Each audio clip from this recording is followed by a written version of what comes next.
நீங்கள் பார்த்துக் கொண்டிருப்பது நியூஸ் 21 செய்திகள். தமிழ்நாடு செய்திகளை உடனுக்குடன் தெரிந்து கொள்ள நியூஸ் 21 செய்திகளை பாருங்கள். உண்மை, உழைப்பு, உயர்வு. காரிமங்கலம் அருகே சொகுசு காரில் கடத்தி வரப்பட்ட 1 டன் குட்கா தேசிய நெடுஞ்சாலையில் சோதனையின் போது மடக்கி பிடித்த காரிமங்கலம் போலீசார். தருமபுரி மாவட்டம் காரிமங்கலம் வழியாக தமிழக அரசால் தடை செய்யப்பட்ட குட்கா, பான் மசாலா பொருட்களை கடத்திச் செல்வதாக பாலக்கோடு டிஎஸ்பி மனோகரன் அவர்களுக்கு ரகசிய தகவல் கிடைத்தது. இதை அடுத்து அவரது உத்தரவின் பேரில் இன்று காரிமங்கலம் அடுத்துள்ள அடிலம் பிரிவு சாலையில் போலீசார் தீவிர கண்காணிப்பு பணியில் ஈடுபட்டிருந்தனர்.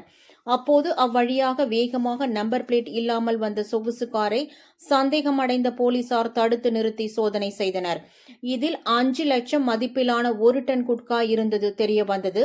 காரை ஓட்டி வந்த இருவரையும் பிடித்து விசாரித்ததில் கர்நாடக மாநிலம் மைசூர் பகுதியைச் சேர்ந்த மகேசா, ரேவந்த் என்பதும் கர்நாடக மாநிலம் பெங்களூரில் இருந்து கேரளாவிற்கு குட்கா கடத்திச் சென்றதும் தெரியவந்தது.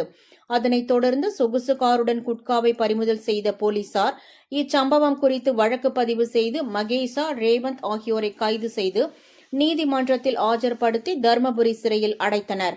இதுகுறித்து டிஎஸ்பி மனோகரன் கூறுகையில், தொடர்ந்து குட்கா பொருட்கள் கடத்தல் குறித்து தீவிர சோதனை மேற்கொள்ளப்பட்டு வருவதாகவும் குட்கா கடத்துபவர்கள் மீது குண்டர் சட்டத்தில் கைது செய்யப்படும் என எச்சரித்துள்ளார். நியூஸ் 21 செய்திகளுக்காக முனியப்பன்.